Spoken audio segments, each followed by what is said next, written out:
게다가 이 책은 수많은 사람들의 생각을 바꿔놓았다고 합니다. 문학의 영향력이 시대를 초월하고 전지구적이라는 사실에 벅차오르기까지 합니다. 간만에 인류의 공정, 박애 등 좋은 것들에 대해 생각해본 시간들이. 안녕하세요. 책 읽어주는 승무원이에요. 오늘은 성경 다음으로 가장 영향력이 있다는 소설 하나를 들고 왔습니다. 앵무새 죽이기. 그럼 시작해 보겠습니다. 미국 소설이 그다지 맞지 않다고 발언한 적이 있다. 아무래도 철회를 해야 할 것만 같다. 소설에서의 진정성은 개인적인 견해지만 작가 자신의 경험의 비중을 어느 정도로 두냐가 중요한데 호밀밭의 파수꾼은 전적으로 허구 90%에 가깝다고 개인적인 판단을 내렸다. 그렇지만 홀든 콜필드는 몇 주 동안을 지금까지도 내 뇌의 30% 정도를 차지해버린 듯 싶다. 허구지만 존재감이 어마어마하다고나 할까? 그런데 홀든 콜필드와 더불어 또 몇 주를, 아니 좋기 몇 달은 내 뇌를 차지할 녀석들이 나타났다. 앵무새 죽이기. 소설 제목의 앵무새는 우리가 생각하는 그 앵무새가 아니라고 한다. 그러니까 새장에 갇혀서 사람들의 말을 따라하는 앵무새, 패러트가 아니라 마킹버드는 다른 새의 울음소리를 흉내내는 흉내집밥이라고 한다. 샵사인, 난 내가 뒤뜰에 나가 깡통이나 쏘았으면 좋겠다. 하지만 새들도 쏘게 될 거랴. 맞출 수만 있다면 어치 새를 모두 쏘아도 된다. 하지만 앵무새를 죽이는 건 죄가 된다는 점을 기억해야 한다. 어떤 것을 하면 죄가 된다고 아빠가 말씀하시는 걸 들은 것은 그때가 처음이었다. 앵무새 죽이기 중. 잼, 그리고 스카웃. 이 둘이 이 소설의 주인공이다. 책의 화자는 스카웃이라는 6살 난 여자아이다. 잼은 그녀보다 4살이 많은 10살 배기로 스카웃의 오빠다. 책을 읽게 된 것은 간단하다. 호밀밭의 파수꾼을 다 읽고 나서 다른 사람들의 리뷰를 검색하다가 덩달아 추천을 해주는 블로거들이 꽤 있는 데다 무엇보다 작품에 대한 평판이 장난이 아니었다. 샵사인 성경 다음으로 가장 영향력 있는 책 1위. 샵사인 1960년 출간 직후 미국 전역에서 선풍적인 인기를 끌면서 그 이듬해 하퍼리에게 퓰리처상의 영예를 안겨준 작품. 샵사인 지금까지 40개 국어로 번역되어 4천만 부 이상의 판매고를 기록했으며 현재까지도 미국에서는 매년 100만 부 이상씩 팔리고 있는 스테디 베스트셀러. 샵사인 1991년 미국 국회 도서관 선정 후 성경 다음으로 가장 영향력 있는 책 1위. 샵사인 1998년 미국 라이브러리 저널 선정 후 20세기 가장 영향력 있는 소설 1위. 샵사인 2008년 영국 플레이.com 선정 후 영국인들이 꼽은 역사상 최고의 소설 1위. 책은 544페이지로 결코 가벼운 분량이 아닌데다 무엇보다 평판과는 달리 초반부의 이야기들을 읽고 있노라면 왜 성경 다음으로 많이 읽게 된 건지, 왜 제목은 앵무새 죽이기인지 이해가 되지 않아서 몰입이 잘 되지 않아 완독하는데 다소 시간이 걸렸다. 작품은 총 2부로 구성이 되어 있고 1부는 브래들리에 대한 이야기이고 2부에서 어쩌면 이 작품을 명작의 반열에 올려놓은 본격적인 이야기가 시작된다. 브래들리는 집에서 한 발자국도 나오지 않은 중년 남자다. 공동체 활동이 강했던 1930년대의 미국의 시골 마을에서 그런 존재에 대한, 지금도 그렇지만 아이들의 왕성한 호기심은 잼과 스카웃, 그리고 딜, 방학마다 동네에 놀러오는 또래의 남자아이, 브래들리를 집 밖으로 꼬드겨내자고 모종의 모략을 꾸민다. 작전은 실패한다. 그렇지만 얼마 후부터 브래들리의 집 앞에 있는 나무의 구멍에 브래들리로부터 조그마한 선물들이 도착한다. 처음에는 잼, 스카웃을 닮은 비누 조각 인형. 그렇지만 그 일을 눈치챈 브래들리의 형, 아마도 그럴 것이다. 어느 날 나무 구멍을 시멘트로 막아버린다. 그 사건으로 잼은 눈물을 흠뻑 흘린다. 여기까지 읽으면 성장소설으로 읽히지만 그다지 큰 감회가 오지는 않는다.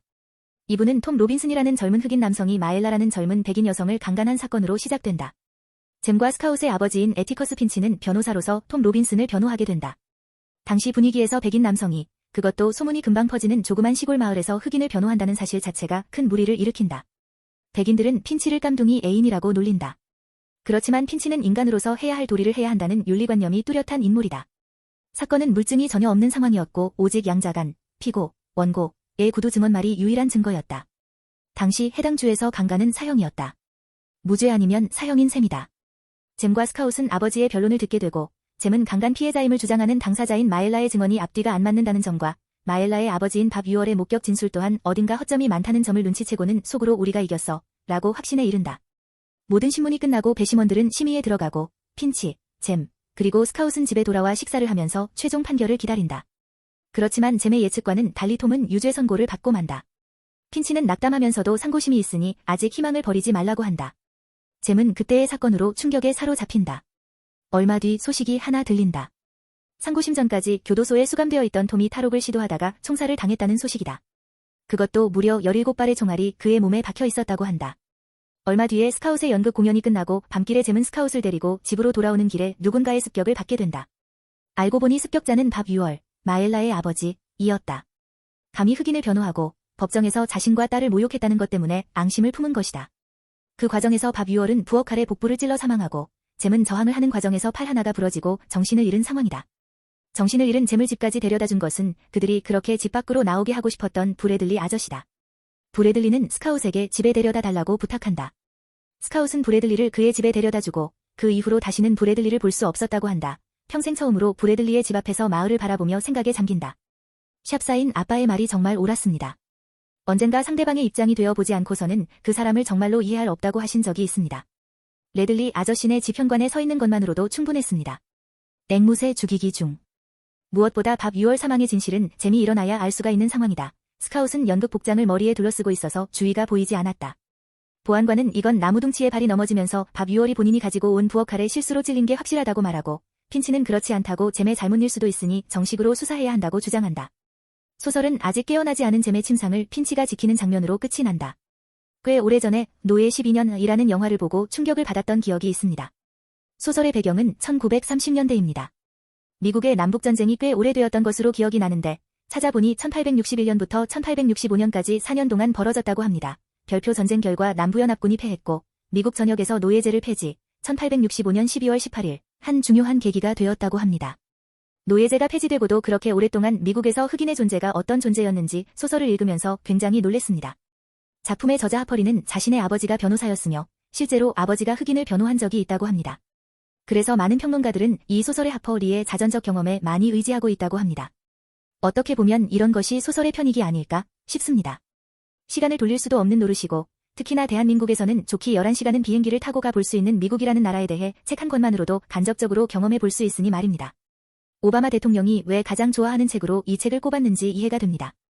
샵사인 그러나 점점 더 다양해지는 이 나라에서 민주주의가 제대로 작동하려면 우리 각자가 그 사람의 관점에서 사물을 고려하기 전까지는 그 사람의 피부 속으로 들어가서 그 속에서 걸어보기 전까지는 그 사람을 진정으로 이해할 수 없다. 는 미국 소설 속 위대한 인물 에티커스 핀치의 조언에 귀를 기울여야 합니다.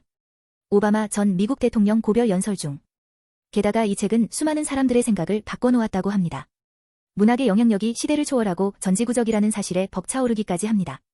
간만에 인류의 공정, 박애 등 좋은 것들에 대해 생각해보게 되는 벅찬 시간들이었습니다. 그럼 오늘 하루도 전지구적으로 행복하시길.